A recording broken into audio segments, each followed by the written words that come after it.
You don't forget the sound of betrayal. It doesn't come like thunder or warning bells. It comes sharp and sudden, like glass breaking inside your chest. That day started like any other. I was in the kitchen, half listening to the radio, swirling a spoon through my coffee while the morning sunlight poured through the window. I had just gotten back from the store with fresh bread and almond milk, Clara's favorite, and I was humming some old tune without thinking. Life was ordinary, simple. And then, all at once, it wasn't. I heard the door open, and I figured it was Clara's sister, Lena, dropping by again unannounced, like she always did. Lena had a way of walking into our home like she paid rent. She barely looked me in the eye most days, which I didn't mind. I tolerated her for my wife's sake. But that morning, she came in with a different kind of energy. Off, nervous, wide-eyed.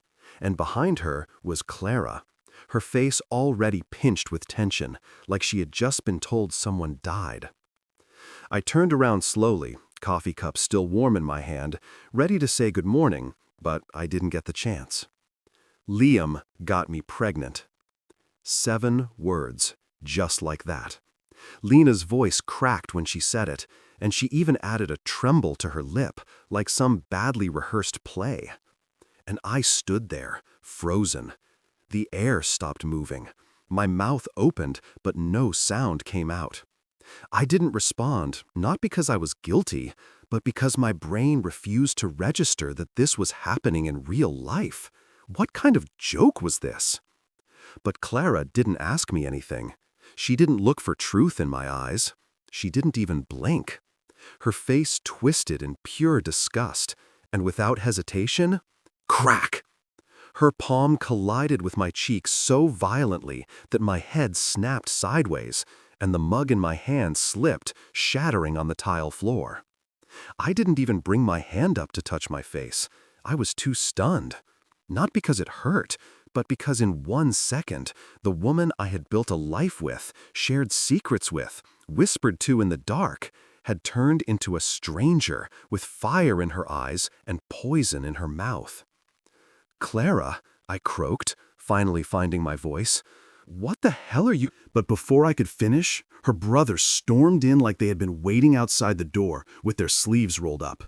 Jared and Marco, built like linebackers, always had something to prove. They didn't ask any questions either. They just grabbed me, one by each arm, and dragged me through the house like I was a stray dog tracking mud on white carpets.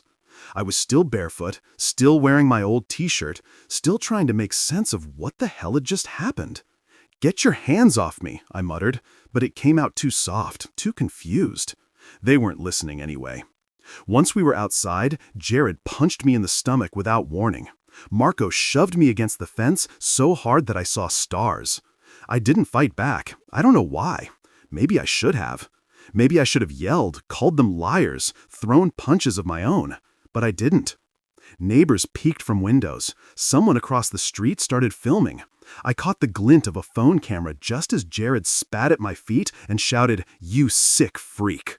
My vision blurred, but not from pain, from shame. The kind that didn't belong to me but had been stuffed into my throat anyway. They left me there, bruised, humiliated, alone. And Clara, she didn't follow me outside. She didn't check to see if I could still stand. She just stood in the doorway, her arms crossed, her wedding ring still on her hand like it meant something. Her expression was a mixture of hurt and certainty, like she had already buried me in her mind. I limped to the edge of the street. My phone buzzed over and over. Messages from people I hadn't spoken to in months. Calls I didn't answer. I didn't know what I was supposed to say. Hey, funny thing, my wife's sister accused me of something vile, and apparently I've already been tried, convicted, and sentenced before I could ask what the hell was going on. I went back inside and packed a bag. I didn't say goodbye. I didn't try to explain. What was the point? They didn't want the truth. They wanted a villain, someone to blame, a man they could throw stones at and feel righteous for doing it. You spend your life building a home, thinking love means safety. But the truth is, people will turn on you the moment it's easier than asking hard questions. I stared at the cracked mug on the floor, then down at my trembling hands. My fingers had blood on them from the broken ceramic or the punches. I couldn't tell. It didn't matter. I showered. I wrapped a towel around my ribs. I wrote a single line on the bathroom mirror with soap. You didn't even ask. Then I left. No screaming, no grand exit. Just a man with a bruised jaw and an empty heart walking out of the life he thought was real. I didn't even know where I was going. I just knew I couldn't stay. Funny thing is, you always think you'll notice the exact moment your life falls apart. Like maybe there will be sirens or some deep internal alarm. But all it took was a lie and a slap. And that slap, it didn't just hit my face. It killed a part of me I'll never get back. They say the truth will set you free, but that's only if someone sticks around long enough to hear it. 2 days after I left, I checked my email at a small public library on the edge of town. Nothing big, just trying to access my accounts, cancel subscriptions, update passwords. But then I saw the subject line, Notice of Administrative Leave. It was from my company. I sat there in that stiff wooden chair with my hoodie pulled low and read the message 3 times. The words didn't change. Given the serious allegations circulating online, the board has decided it is in the company's best interest to initiate a separation process pending a formal investigation. What allegations? I hadn't posted anything. I hadn't spoken to a soul, except for the gas station clerk and a motel owner who only cared if my card swiped. But the gossip had grown legs. I logged on to social media, something I rarely used, and there it was. A thread. No names, but enough breadcrumbs for anyone who knew us. Married man, sister-in-law, scandal, pregnancy, betrayal, justice. Posts littered with vague accusations, quotes taken out of context, and of course, people offering opinions like they were eyewitnesses. Men like this are everywhere. He deserves to rot. Why aren't more women believed? Trash. Just trash. It was like watching my own funeral, one held on the internet where the crowd throws stones instead of flowers. By the 3rd day, my landlord texted, "Hey man, sorry, just business, but the other tenants are concerned. I'll need you to vacate by the end of the week." I stared at my phone for a long time before typing out, "No problem, I'll be gone today." And I was. I didn't argue, didn't beg, didn't ask for time to explain. Because I understood something now. When you're accused of something, especially as a man, especially something vile, the truth doesn't matter. Not right away. People choose a side, and most of them pick the one that lets them feel good about themselves. You'd be amazed at how fast a person becomes invisible. There was a bakery down the street I used to visit every morning. The owner, a sweet older lady named Mrs. Ingram, used to hand me my coffee with a smile and say, "Back at it again, huh?"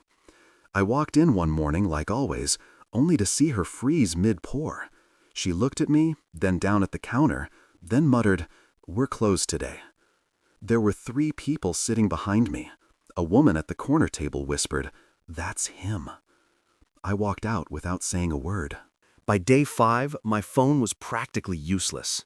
Clara had blocked me. So had her mother, Eloise, and all the friends we used to invite over for wine nights and birthdays. Even people I barely knew, friends of friends, suddenly vanished from my contacts. It was like they were afraid the rumor might rub off on them just by association. I once helped Eloise move an entire patio set into her backyard during a heat wave. She called me the most dependable man in the family. Now she was on Facebook, commenting under a post about betrayal by blood, saying, "Some men are wolves in family clothing." Wolves. I wasn't even human anymore. I had kept my mouth shut after the slap, after the beating, after the shame. But reading that, it broke something small and final inside me. I wanted to scream, to fight back, to post screenshots, texts, voicemails, anything to defend myself. But I didn't have anything because there was nothing to prove. No secret meetings, no flirtation, no evidence, because the thing they accused me of never happened. But proof wasn't necessary, not when the lie was more exciting. A friend from college called me that evening. He was one of the few who hadn't ghosted me yet. "Hey man," he said cautiously. "Look, I don't want to pry, but did you really?" I hung up before he finished. Because if someone who had known me for 10 years had to ask, then I didn't want to talk to him again. I checked into a cheap motel near the edge of the city and stared at the stained ceiling for hours, my mind spinning like a broken fan. How could a single sentence ruin a man's whole life? I thought about the moments I had given so freely, showing up early to family events, building furniture for Clara's cousin when he moved, helping Lena install a bookshelf once while she scrolled on her phone and told me I missed a screw. Now I was a ghost in everyone's memory. A nightmare version of myself they could hate and forget without guilt. There was no court date, no trial, no report, just a story. And once it took root, it didn't need sunlight, just whispers. It wasn't about justice. It was about judgment, about moral performance, about looking like you believed women more than actually doing the work to find out what was true. And Lena, she played her part well. I heard from a friend of a friend that she was receiving sympathy gifts, people checking in, calling her brave. Her social media bio even said, "Survivor, broken heart." I wanted to throw up. Clara didn't even text me. Not once. I checked my bank account and realized I couldn't afford to stay where I was much longer. My severance from the company was frozen, and there were whispers about possible legal action. For what? I didn't even know. And that's when the fear finally hit me. Not the fear of being hated, but the fear of being forgotten, of being no one, a name that meant nothing but shame. I looked in the mirror that night and barely recognized the man staring back. My beard had grown patchy. My eyes were dull. I looked guilty. And that terrified me, because if I looked like that to myself, what did I look like to the world? You think rock bottom comes all at once. It doesn't. It comes slowly, layer by layer, until you realize no one is coming to save you. And if you want to survive, you'll have to become someone else entirely. I packed a small bag, sold the rest, and I bought a one-way ticket. No forwarding address, no destination that made sense, just away. Away from the lie, from the slap, from the people who let it spread like fire while I stood in the middle, burning. When you reach the point where even your name feels like a burden, it's time to let it go. That morning, I walked into a small travel agency tucked between a laundromat and a pawn shop, the kind of place most people overlook. The bell above the door jingled like it hadn't been touched in years. A young woman behind the counter looked up from a crossword puzzle and asked, "Where to?" I hesitated. "Anywhere but here," I said quietly. She laughed like I was joking, but I wasn't. I didn't care where I ended up. I just needed a ticket, a direction, and a chance to disappear. By the end of the day, I was seated on a bus heading to a town I couldn't pronounce, with a fake name and a duffel bag containing everything I had left: 2 changes of clothes, a pair of boots, my old laptop, and a brown leather notebook filled with sketches, journal entries, and reminders of the man I used to be. The ride was long and quiet. I sat near the back, watching the landscapes change. City buildings giving way to dry fields, then forests, then a coastline that stretched like it had no end. Somewhere along the way, I stopped counting the hours. I didn't sleep, I didn't eat much. I just stared and thought. It's strange, the kind of silence that settles in after your life explodes. It's not peace, not at first. It's more like a numb fog, the absence of noise that leaves room for guilt and confusion to echo louder. I kept replaying it in my head. The slap, the lie, the way everyone turned away so fast, like they'd been waiting for a reason to hate me. I wondered if there was something in me they'd all seen long before I did. Was I too quiet? Too helpful? Too easy to forget? That last thought lingered more than the rest. Easy to forget. By the time I reached my destination, the fog outside had thickened, and the bus was one of only 2 vehicles on a narrow coastal road. The driver pulled into a gravel lot and said, "Last stop." That was fine by me. The place was small, remote, no cell towers, just wooden buildings that looked like they hadn't been painted since the 80s, a harbor with old boats tethered like sleeping dogs, and an inn that doubled as a diner. I walked through the town, duffel bag over my shoulder, and tried not to draw attention. A man with a cigarette hanging from his lips sat on a porch fixing a net. He watched me walk by and nodded. I nodded back. I asked the innkeeper if they rented rooms weekly. She looked me up and down and said, "Cash only." I paid her for the first 2 weeks and asked if she knew anyone looking for help. "Depends what kind of help," she said. "Anything that keeps me moving," I replied. She pointed across the harbor. "Try the dock. Old man named Ben hires folks to clean his gear." Ben didn't ask questions. He just handed me gloves and pointed to a stack of fishing nets that smelled like rot and salt. I got to work. And for the first time in weeks, nobody whispered, nobody stared, nobody judged. I was just a man with gloves and a task. I worked until my back screamed and my hands went raw. Then I walked back to my room, collapsed on the thin mattress, and stared at the ceiling until sleep dragged me under. That was my new routine. Wake, work, wash, sleep. No internet, no headlines, no updates. Just fog, salt, sweat, and silence. And for a while, that was enough. I didn't tell anyone my real name. I went by Miles.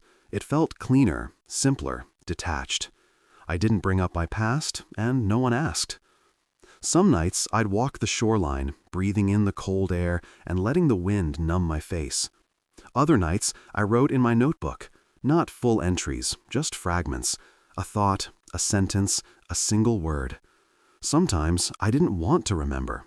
I wanted to rebuild. In town, people started recognizing me, not in the way they used to.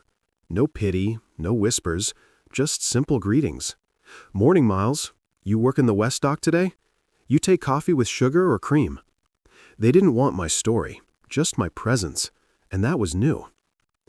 The more I kept to myself, the more space I found in my own head. I started running every morning. First a few minutes, then half an hour, then 5 miles at a time. The pain felt good. It made sense. My lungs burned, my legs shook, but it was a pain I chose, a struggle with purpose. After a few months, I started fixing broken things around town. Gutters, sheds, boats. A woman named June asked if I could help her update her business website. I told her I wasn't much of a tech guy, but she insisted. I borrowed a laptop from the library, watched tutorials, read forums, and figured it out. Then another shopkeeper asked for help, then another. I didn't realize it then, but something had shifted. I was still invisible, but this time by choice. I was no longer Liam, the accused. I was Miles, the man with tools and time and no past to drag behind him. One night, I stood on the dock after work, watching the boats sway under a deep blue sky. The stars were just beginning to peek out, and the water reflected them like a secret mirror. I thought about Clara, about her face when she believed the worst of me without hesitation. I wondered if she missed me, if she regretted it. But then I pushed the thought away, because it didn't matter anymore. What mattered was this moment, this stillness, this new version of me slowly being built from the wreckage of who I used to be. No headlines, no group chats, no slaps, no screams. Just fog, salt, silence, and the slow, deliberate process of becoming someone no one could erase. The name Miles wasn't just a disguise anymore. It became something else entirely. Not a cover, but a beginning. I didn't choose it for any deep reason at first. It was just the name printed on the back of an old work shirt I found in a donation bin by the pier. Faded letters, blue cotton. Someone had stitched it there long before me. And when the townspeople started calling me by it, I never corrected them. Funny how identity can grow out of scraps. By the end of my first year in that fog-wrapped harbor town, I wasn't just surviving. I was slowly, carefully, living again. Ben, the grumpy old fisherman who first gave me work, had a stroke that winter. His daughter, Anna, came back to help him recover. She was tough, practical, and didn't smile much, which suited me fine. One evening, as we closed the net shed, she said, "You're good with numbers, right?" I shrugged. "Decent." She tossed a salt-stained notebook onto the table. "Try making sense of that." Ben's inventory was a mess, half handwritten, half remembered. I stayed up that night reworking his books, organizing receipts, and sorting out which of the fishing permits had expired. The next morning, I handed Anna a neat spreadsheet and a simple digital ledger. Her eyes widened. "You did this in one night?" I nodded. She stared at the screen. "You ever thought of doing more than just scrubbing nets?" The truth was, I had. Quietly, secretly, in the shadows of the nights I didn't sleep. Coding had always been an interest of mine, but I never needed to rely on it back then. In my past life, I'd been too busy being the dependable husband, the son-in-law who fixed gutters, the employee who kept things running but never raised his hand. But here, I had time to build something that was mine. That night, I registered a domain. Not my real name, not entirely, just enough to honor the stability I was trying to find and the man I was trying to become. I started small, building websites for local businesses, the flower shop, a cafe, a boat rental company. Clients didn't see my face. They didn't ask questions. They just liked the results. As money trickled in, I rented a small workshop near the edge of town, one with old floorboards and dusty windows. I bought a second-hand computer, a folding desk, a kettle, and a fan heater. It wasn't fancy, but it was mine. Every screw I turned into the wall reminded me I was still here, still capable, still building. Somehow, without planning to, I became the unofficial tech guy for the whole coastal strip. Word spread. A man from 2 towns over showed up one day needing help launching an online store for his handmade furniture. A retired teacher wanted to start a blog. A young mother wanted to build a recipe site. I never said no. I charged fair, not cheap. People paid on time. They brought me coffee, bread, stories, and they never asked, "Where are you from?" I didn't know if they were being polite or if they'd simply accepted that I was one of them now. The business grew quietly. I created a separate business account. I even sponsored a small local race and printed anchor tack on the back of the participants' bibs. One day, I found myself standing at the front of a town council meeting, showing them a new digital system I built to help track public repairs.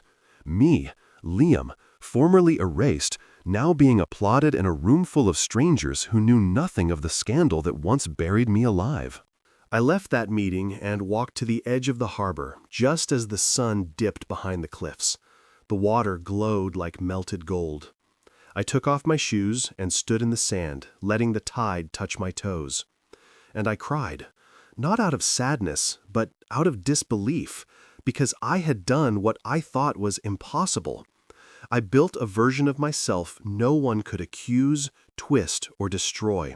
A man with no past, just a present he was finally allowed to own. But with every step forward came a whisper of the past. Sometimes I dreamt of that day. The slap, the look on Clara's face, the way her brothers dragged me out like trash. I'd wake up sweating, heart racing, half expecting to find a notice under my door or a mob outside with torches made of memories. But no one came. The truth is, people don't chase ghosts, and that's what I had become, by choice. Still, I kept my secrets close. The notebook I once used to scribble pain had become something else. Now it held plans, wireframes, checklists. And inside its back cover, taped with aging black tape, was a tiny USB drive, one I carried everywhere. It held the recording I had received 6 months after vanishing, forwarded by a mutual acquaintance who didn't know the weight of what they were passing along. Lena's voice, laughing, mocking, confessing. I told them he did it because I hated how perfect they thought he was. He looked at me like I was nothing, so I made him into nothing. I had listened to it exactly once. I didn't cry. I didn't scream. I just listened. Then I backed it up, locked it away, kept it close. not for revenge, but as proof that I hadn't imagined it, that the world really had twisted sideways for no reason other than one jealous woman's lie. It was strange how healing doesn't look like how you imagine it. I didn't stand on a mountain and scream into the wind. I didn't punch walls or write angry letters. I just kept building. One site, one system, one quiet success at a time. I hired 2 locals to help with the overflow, paid them well, gave them flexible hours. When people asked me what motivated me, I said, I know what it feels like to have your life ripped away, so I'm trying to build one no one can take. That was the only truth I ever told them. Sometimes I'd catch a stranger's voice that sounded like Clara's, or I'd hear the name Lena and freeze for a second. But the town moved on, and so did I. Every wire I fixed, every boat I helped digitize, every broken login I restored, it was a piece of me coming back. Not the old me, a new man, a man with nothing to prove to anyone but himself. A man named Miles. And this time, the only thing I answered to was my own reflection. I remember the sound before anything else. It wasn't a regular knock. It was frantic, desperate, like someone slamming their fists against a wall after realizing the door might be the only way out of drowning. My hands froze on the keyboard. I was mid-email to a client in Zurich, negotiating final terms on a long-term systems upgrade. The cursor blinked, waiting on my thoughts, but I had already stood up. I glanced out the window. Rain came down in sheets. Thick, wild, slashing sideways in the kind of storm that turns streets into rivers. Wind howled like it was mourning something. Thunder cracked overhead as I stepped cautiously toward the front door. 3 more bangs. A voice, muffled but familiar. My hand paused on the doorknob. And then I heard it.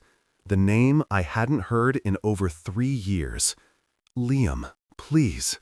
The voice broke on the second syllable. A soft crumble under pressure. It didn't sound like it used to. It was tired, raw, but still unmistakably hers. Clara. I opened the door slowly, not because I was unsure, but because I didn't know what would be standing on the other side.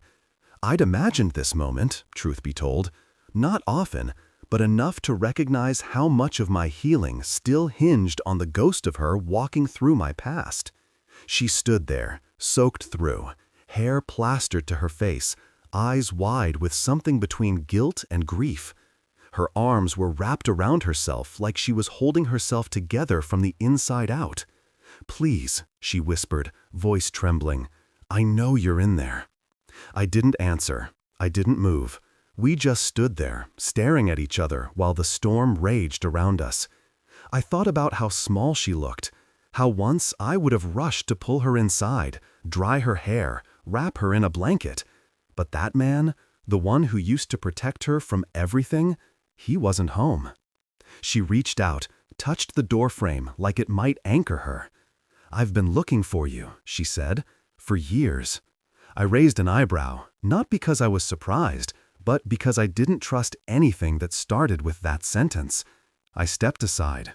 She hesitated, then walked in like someone returning to a house that once held their name but no longer remembered their scent. The room was warm, clean, minimal. I lived simple now. A couch, a desk, a few framed photos of sunrises I'd taken during my runs. Nothing that tied me to anyone but myself. She stood awkwardly in the middle of the room, dripping rainwater onto the wooden floor. "How did you find me?" I asked flatly. She looked away. "It took time, a lot of dead ends. I had to hire someone. When I found out the truth, I needed to. I had to try." I watched her carefully. "The truth?" I repeated, testing the weight of her words. She nodded, tears starting to form but still refusing to fall. "I didn't come to argue. I needed you to see me. I needed to explain." I walked to my desk, opened the drawer, and pulled out the small USB drive, the same one I carried like a secret badge of survival. The proof I'd never used, the file I'd never needed to show anyone until now.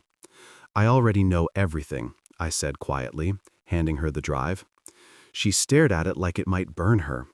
"What is it?" she asked, though I think part of her already knew.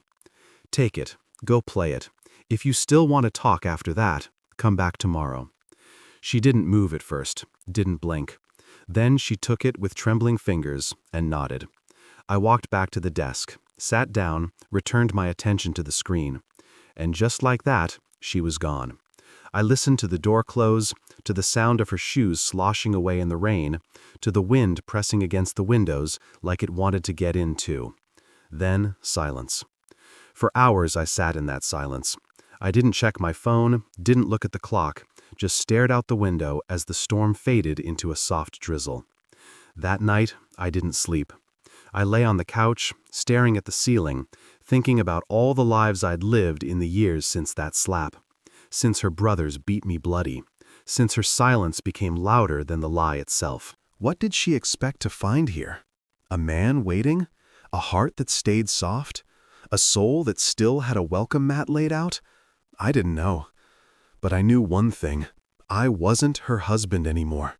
Not legally, not emotionally, not spiritually. The next morning came wrapped in fog, thick and pale, like the town itself wanted to hide me from the day ahead. I didn't go out. I didn't check email. I sat by the window with a mug of black coffee, waiting for nothing and expecting less. Until I saw her. She didn't knock this time. She sat on the porch bench, head bowed, hands clasped in her lap like a child awaiting punishment.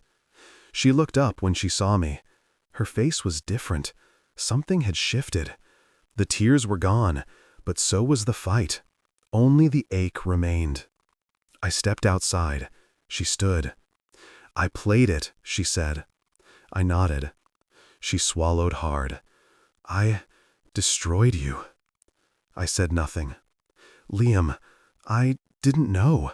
I didn't ask. I just believed her. I raised a hand. "You don't have to say it."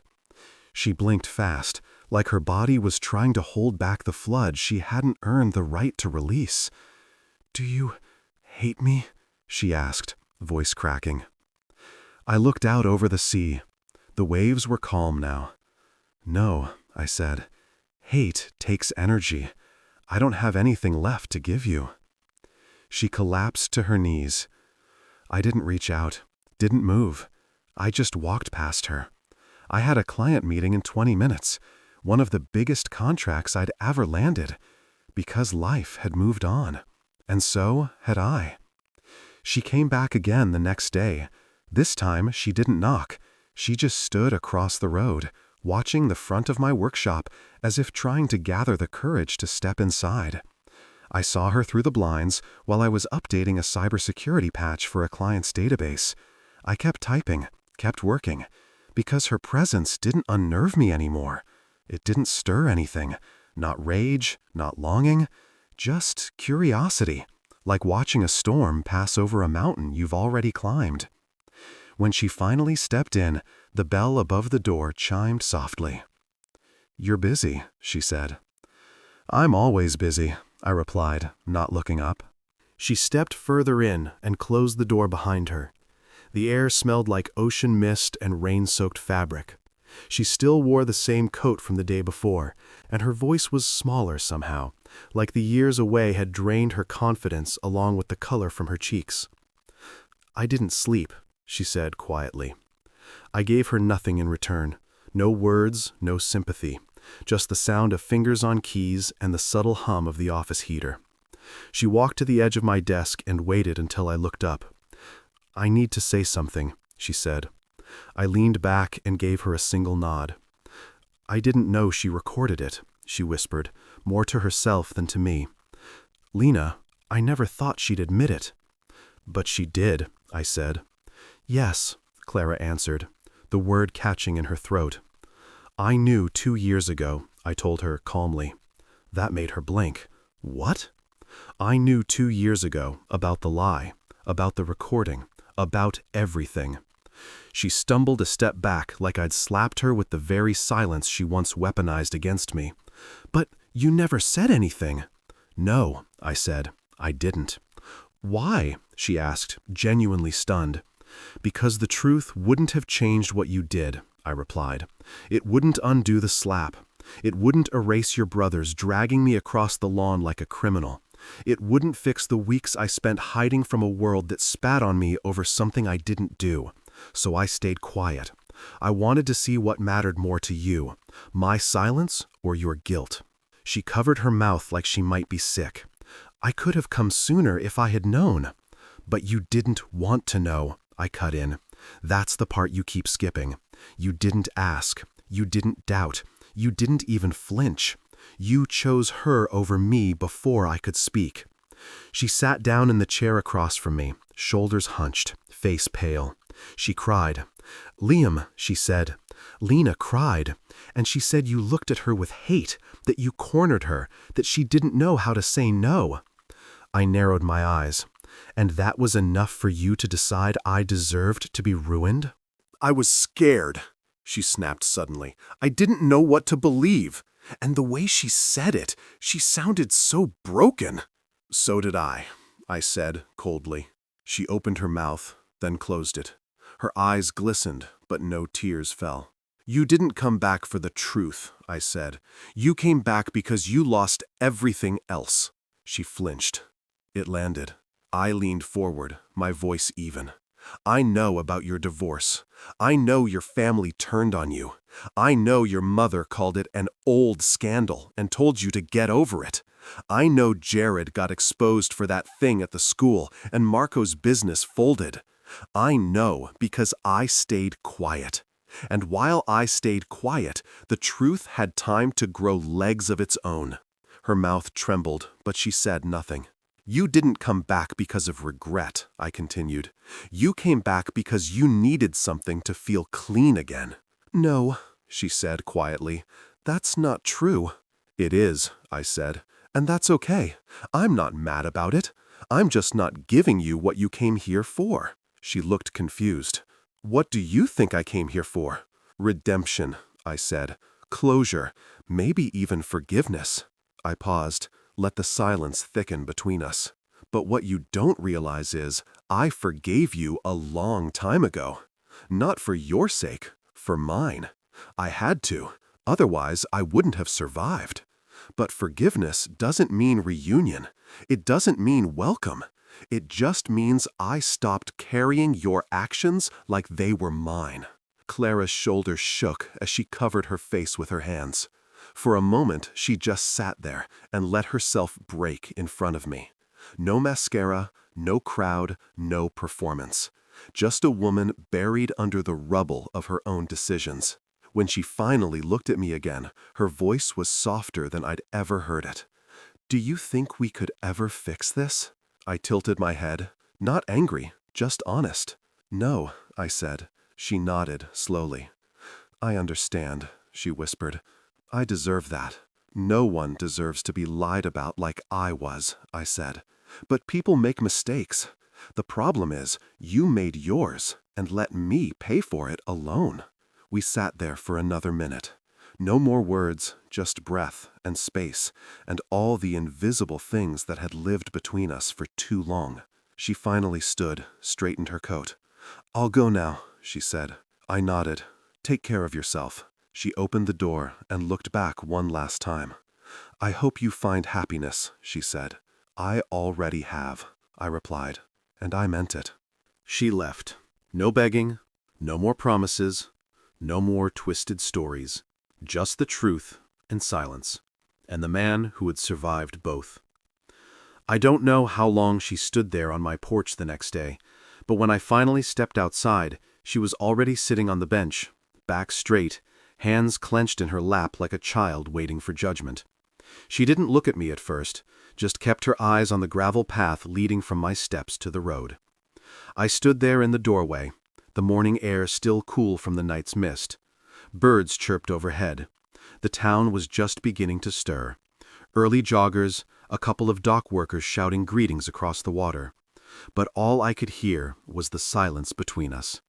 That old, familiar silence that once meant comfort, and now just stretched tight like a wire between two cliffs. She looked up finally, and there was something gone from her eyes. Pride, maybe? Hope? Maybe the last piece of the story she had tried to hold together in her mind. "I listened to it," she said. I didn't respond. I listened to her voice again and again. It didn't sound like her, and that's what scared me the most. Her voice cracked, but she didn't cry. Not this time. It wasn't the version of Lena I knew. Or maybe it was the only real version, and I never wanted to see it. I stepped onto the porch, but didn't sit. I didn't owe her comfort. I just owed myself closure. "She was laughing," Clara said quietly, staring at the wooden floor beneath her feet. Just laughing, like she'd pulled off the cleverest trick in the world. I nodded slowly, because to her, that's what it was. She finally looked at me then, and in her face, God, her face, it carried years. Years of denial, of swallowing a lie so deep it became part of her. And now that lie was gone, surgically cut away by truth, and all that was left was scar tissue. She said she did it because you looked at her like she was nothing. She was mad that I never wanted her attention. I mistook basic decency for rejection, I said simply. She wanted to punish me for not being what she needed to feel special. Clara closed her eyes. "She hated me too, she said. "I think that's what I didn't want to believe. That it wasn't just about you. It was about both of us. What we had. What we represented to her." "Possibly," I said. "But that doesn't change what she did, or what you did after." She flinched, and I saw her chest rise as she took a slow breath. "I keep wondering," she whispered, "if she had never confessed, if that recording never existed, would I have ever seen it?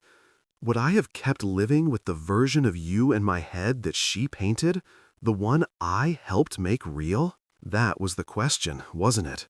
And I could tell from the way she said it, she already knew the answer. "You came back because the illusion collapsed," I said.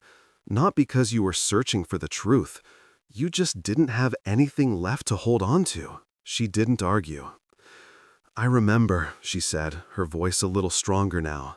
"The day it all happened. I keep playing it back in my mind. You were holding coffee. You looked calm, confused. But I didn't see that then. I just saw a problem I needed to solve. And you were the problem." I looked out toward the dock. The water glistened under the rising sun. "There's something people don't understand about betrayal," I said slowly. "It's not just the lie. It's not even the slap. It's the speed. How quickly someone decides you're guilty. How fast they throw away everything you ever were to them. That's what breaks you." She nodded, tears silently sliding down her cheeks now. She didn't wipe them away. "I ruined you," she said again, barely audible. I didn't correct her. I didn't soothe her. Because sometimes people need to sit in the mess they made. "I told myself for so long that maybe it wasn't as bad as it felt," she continued. "That maybe it was just a mistake. But hearing her voice, mocking, so proud of what she did, it shattered everything I built to protect myself." She stood now, slowly, like the weight of her confession pressed on every joint. "I'm not here to fix anything," she said.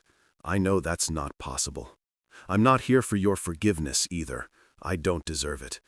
I just needed to look you in the eye after hearing that recording, because I needed you to see that I know now."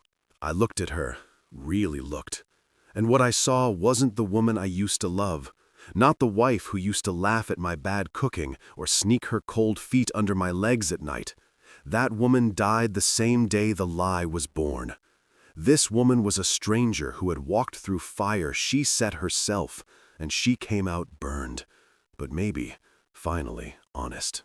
"There's nothing left to rebuild," I said. She nodded. I know. She stepped off the porch and turned back once. For what it's worth, I hope the life you built now gives you peace, because you deserve it, Liam. I let her name hang in the air a moment before I responded. It does, I said, simply. And then I walked back inside and closed the door behind me. Not angrily, not bitterly, just finally. There would be no rekindled love, no dramatic apologies, no hugs in the rain. What the tape revealed wasn't just Lena's lie. It revealed what had always been there between us. Doubt, distance, the kind of love that collapses under the first strike because it was never strong enough to survive honesty. And I had survived it without her, without all of them. Because sometimes the only way to reclaim your name is to stop asking others to spell it right. I thought that after the tape, after the final confrontation, that would be the last I'd see of her. I figured she'd return to whatever scraps were left of her old life, vanish back into the mess she helped create, and that would be it. But Clara didn't leave. She stayed. Not in my home, not even on my street, but in the town. She rented a small room from the innkeeper. I heard from Anna at the net shed, who saw her buying groceries with shaky hands. I didn't go looking. I didn't ask why she stayed. I didn't care to. But I noticed. She didn't walk around with her head held high. There was no arrogance, just stillness, like someone trying not to disturb the air. She volunteered at the town clinic, helped clean up the beach after storms, started tutoring kids after school. I watched from a distance, not because I was curious about her redemption arc, but because part of me was trying to understand why I wasn't angry anymore. She didn't ask to be near me. She didn't knock again. She just showed up in the world I had built. Carefully, quietly, like she knew she was stepping through something fragile and sacred that didn't belong to her. At first, the locals didn't know who she was to me, and she didn't tell them.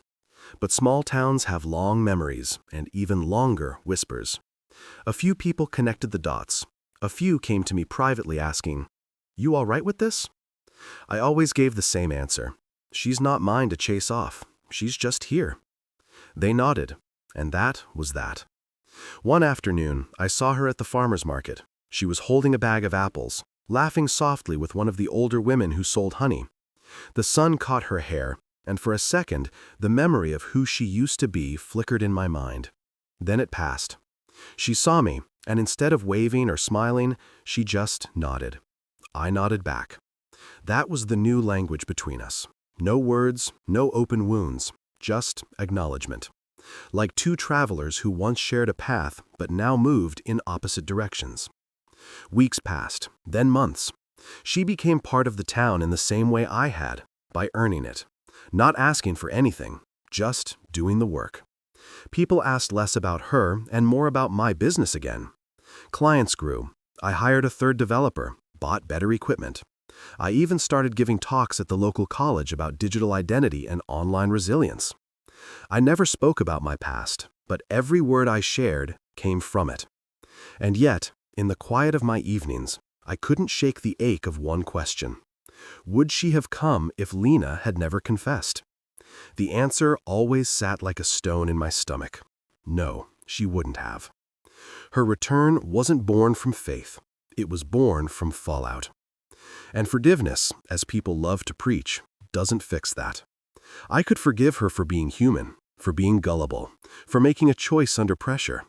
But I couldn't forget that when everything crumbled, she let me fall first. She chose to believe a lie over the man who held her during her worst nights. The man who took care of her mother when she broke her hip. The man who used to trace maps on her back with his fingers and plan dreams with his eyes closed. I didn't hate her anymore, but I didn't trust her either. And trust, that was the thing forgiveness couldn't rebuild. One evening, as the sun dipped low behind the lighthouse, she approached me while I was locking up the workshop. The sky was bruised purple, waves licking the dock gently. "Do you mind?" she asked, gesturing to the wooden bench near the stairs. I shrugged. "It's a public bench." She sat beside me, not too close. "I'm not trying to win you back," she said softly. "I know," I replied. I just wanted to say thank you. That caught me off guard. For what? For not telling everyone who I was. For letting me exist here without dragging your story behind me like chains. I looked at her, and for the first time I saw the difference between apology and accountability. She wasn't here to be forgiven. She was here to carry the weight she should have carried long ago. I didn't keep it quiet for you, I said. I did it because I needed peace. And retelling the worst parts of my life to strangers doesn't bring that. She nodded. I never asked you that day, when I slapped you, when it all started. She hesitated, searching for words. What were you going to say before everything went sideways? I stared out at the water. I was going to ask what the hell she was talking about, I said, because it was so out of left field I thought it had to be a joke. I was stunned, that's all. I didn't even get a chance to defend myself. Clara looked away, ashamed. And instead of asking me one question, I continued, you hit me. You let them drag me outside. You let it happen. I know, she whispered. And you've got to live with that, I said. Not because I want you to suffer, but because that's the consequence. That's the echo of choices we don't get to undo. I do live with it, she said. Every day. We sat in silence again. And then, as the sky darkened, she stood. This will be the last time I talk to you directly, she said.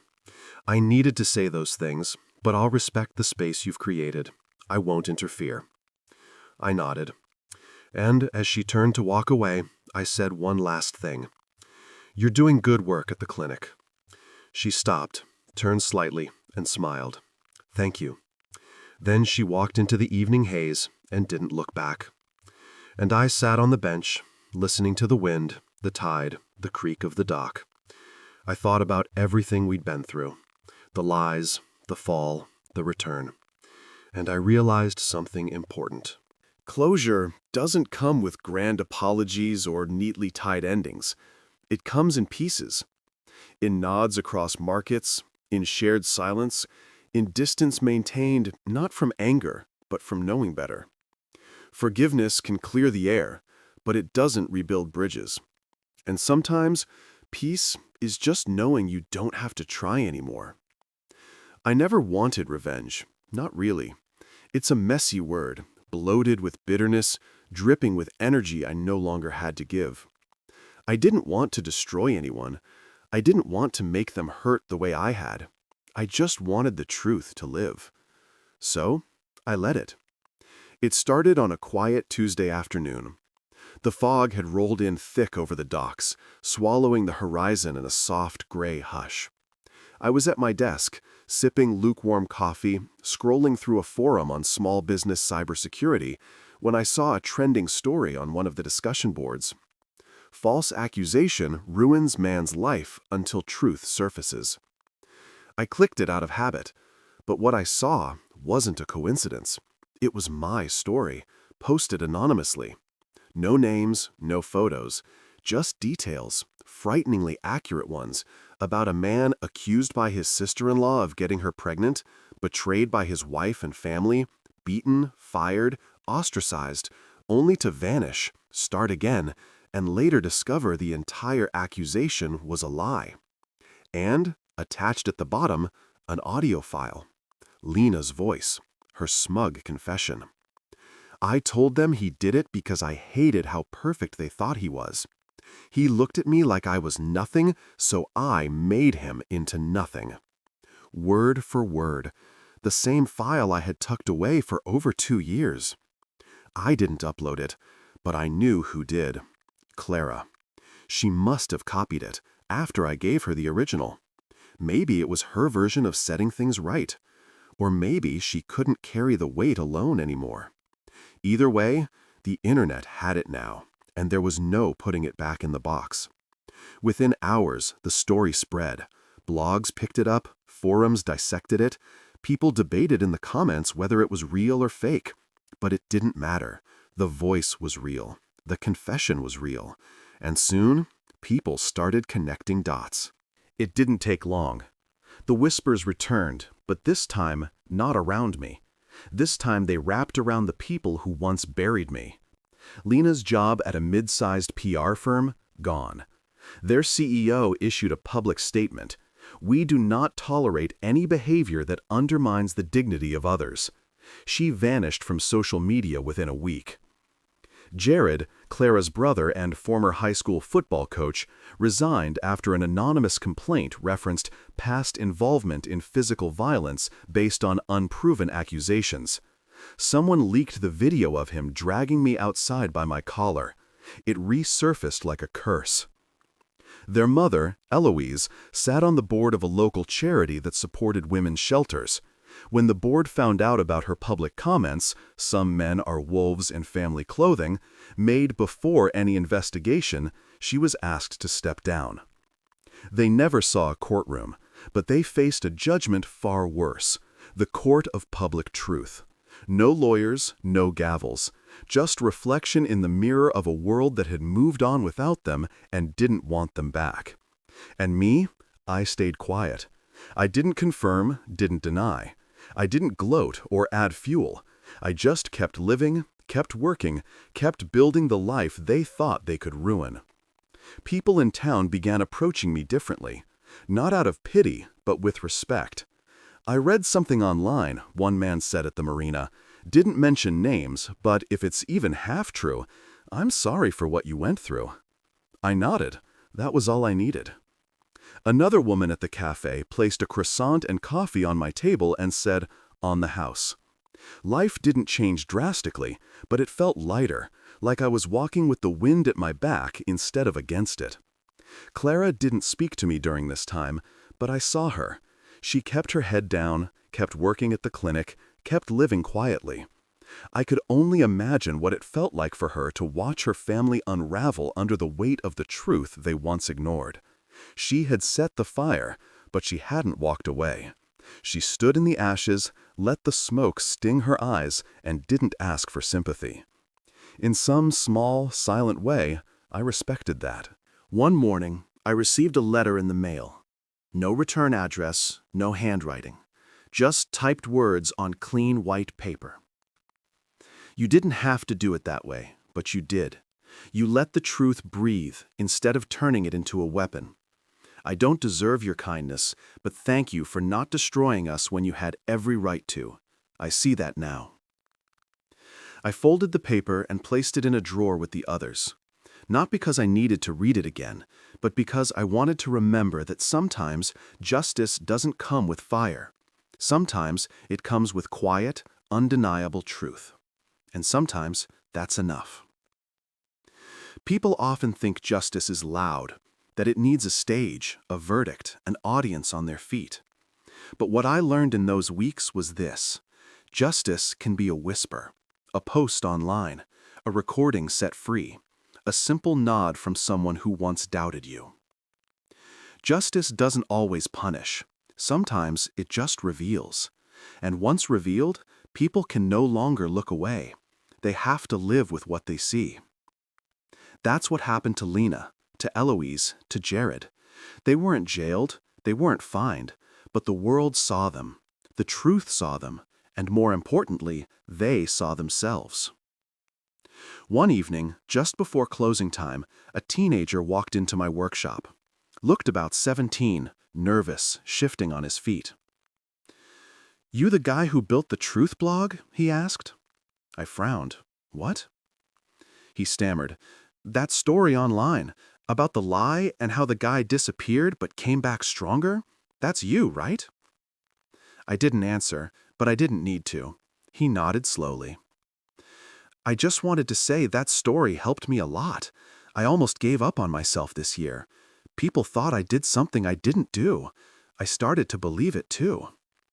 He pulled something from his backpack, a sketch pad. "My teacher told me to draw something that made me feel strong again. I drew this." He showed me a page, a faceless man standing in a storm, lightning behind him, feet planted firm. The caption read, "Truth doesn't flinch." I stared at it for a long time. Then I stood, shook his hand, and said, "You hold on to that strength. Don't let them rewrite you." He left with a smile, and I sat down behind my desk, a strange calm washing over me. It hit me then why I had never posted the recording myself, why I had waited, why I had rebuilt first. Because justice isn't just about them knowing what they did. It's about you knowing who you are, no matter what they said. There are two kinds of people in this world: those who are made by what happens to them, and those who choose who they become after. I used to think I was the first. Back then, I moved through life trying to be good, reliable, useful. I thought that if I loved hard enough, gave enough, forgave fast enough, the people around me would see me. They'd stand by me. But when the storm came, they didn't hold on. They let go. And I fell. But the thing about falling is, sometimes you land on something solid, yourself. These days, I still wake early. Not because I'm haunted anymore, but because I like the quiet before the town stirs. I brew my coffee slowly, watch the morning fog roll over the harbor. I don't check my phone right away. I don't scroll through headlines or chase news. I sit, breathe, and remind myself that peace doesn't come in breaking headlines. It comes in the absence of needing to be seen. I walk into town most mornings, not because I have to, but because I can. People greet me now, the kind of greetings that come without caution, without judgment. It took years, but I earned that. Not by proving my innocence, not by screaming my side of the story, but by living in a way that made the lie irrelevant. I pass the clinic sometimes, and I see Clara through the glass. She's usually bent over a clipboard or tending to one of the kids from town. Sometimes our eyes meet, and when they do, we both nod. No more, no less. She kept her promise. She never crossed the line again, never came to speak, never tried to make it something it wasn't. And I respected her more for that than any apology she could have given. I know her family's scattered now. Lena moved to another city, changed her name online, tried to reinvent herself. But she can't outrun your reflection, not forever. Jared teaches part-time somewhere, last I heard. Eloise spends most of her days traveling, maybe to find places where no one recognizes her face. And me? I stayed. I built. I owned 3 buildings in town now. I rented one to a couple starting a podcast studio, another to a marine gear supplier. My tech business runs almost entirely online these days, with clients across 6 countries and growing. I never marketed myself heavily. I didn't need to. The work speaks, just like the truth did. But here's the part no one teaches you when your life burns to the ground. Healing isn't loud. It doesn't come with banners or thunder or applause. Healing is quiet, subtle. It happens in ordinary moments, sipping tea while coding, picking out a new chair for the office, helping a stranger carry boxes up the stairs. One afternoon, about a year after the story broke online, a local school reached out. They were organizing a youth program on digital ethics and resilience. They asked me if I'd speak, not because they knew my story, but because they'd seen the life I built and thought it might inspire the kids. I said yes. When I walked into that room, a dozen young faces looked up at me. Some were eager, some were bored, a few just curious. I told them my journey, sanitized, of course. I didn't speak about betrayal or slander. I spoke about starting over, about losing everything and choosing to learn instead of collapse. One boy asked, "How do you stop being angry at the people who ruined your life?" I smiled. "You don't," I said. "You just stop giving them rent in your head. You stop carrying their actions like they're part of your identity. You outgrow their power over you by building a life so full they can't squeeze into it." He nodded like he understood. Maybe he did. Maybe one day those words will matter to him. That night, I stood on my porch with a cup of warm cider and stared at the sky. No clouds, just stars. 1,000 quiet lights blinking above me, indifferent to everything below. I thought about the man I used to be. The one who stood stunned in his kitchen, coffee cup in hand, watching his life collapse because of a sentence someone else invented.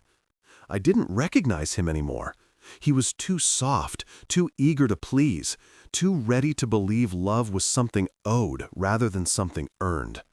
And now?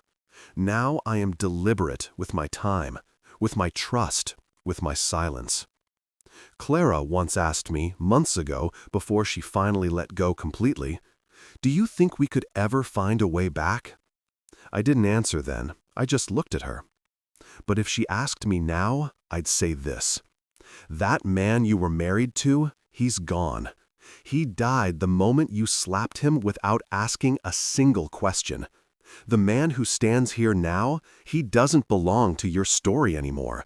He wrote a new one. People assume survival is the end, but survival is just the beginning. Because once you realize you can survive being erased, you start to wonder what you could become if you stopped trying to be acceptable and started being true. True to yourself, to your own voice, to your own worth. I don't live for validation anymore. I live for the version of me that I almost lost. The one who picked up the pieces in the dark and learned how to shape them into something new. My name is Liam. I was accused, beaten, erased, abandoned. But I didn't stay buried. I came back. Not to prove a point, not to seek revenge, but to choose who I wanted to be without anyone else's permission. And this time, the only name I answer to is my own. Fully, proudly, without apology.